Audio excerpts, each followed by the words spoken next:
অনেকে বড় বড় পোশাক লাগিয়ে জনগণকে পিষ্ট করার চেষ্টা করেন। পোশাকটা না থাকলে আপনি জনগণের সেই তো অধম, কোন মূল্য নাই, মূল্যহীন। আপনাদেরকে আমরা শ্রদ্ধা করি। আমরা যে জন্য বুকের রক্ত দিয়েছি সেই ন্যায় আপনারা প্রতিষ্ঠা করেন, আপনাদের দায়িত্ব আপনারা পালন করেন। আমরা প্রত্যেকটা যোদ্ধা গর্জে উঠবো, নইলে আমরা আপনাদের প্রত্যেকের কাজ নজরে রাখছি। আমরা সময় মতো আমরা সেটা যেখানে বলার সেখানে বলবো। আজকে আপনারা কর্তারা বলতে পারেন আমরা জনগণ আমরা দেশের মালিক না। হ্যাঁ, আপনারা দেশের মালিক, আপনারা আমাদের মতো দেশের মালিক।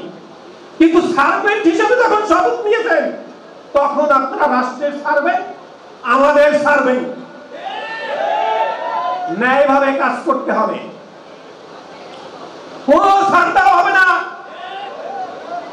অনেকে হয়তো আমার উপর এখন খুশি উঠছেন, লাভ নেই। বিগত আপনারা যোদ্ধারা অনেকে আমাকে চেনেন, অনেকে চেনেন না। আমি আবুল কালাম আজাদ বিগত 60 বছর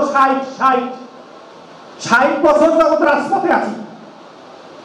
বিগত 60 বছর যাবত রাজপথে আছি। 1969-এর গণ অভ্যুত্থানে আমি গুলি খেয়েছি পাকিস্তানিদের। আমার এই বাম পাটা ডান পাটা এখনো লাগাতে পারি না। 1974 সালে ফ্যাসিবাদ মুজিব সরকারকে উৎখাতের জন্য জাসদ গণ অভ্যুত্থানের ডাক দিয়েছিল। ক্যাপ্টেন মনসুর আলী বাড়ির সামনে আমি তখন হাঁটুতে গুলিবিদ্ধ হই। কয়বার হলো? 2 বার। আর এই 24-এ গুলিবিদ্ধ হয়েছে কয়বার?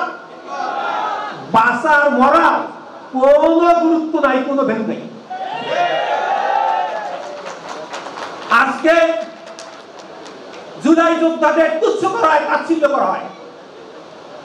আজকে এইখানে এই অনুষ্ঠানটা কেন? সরকার যদি এই অনুষ্ঠানের আয়োজন করার জেলা প্রশাসনকে আদেশ না দিত, কোন অনুষ্ঠান হতো?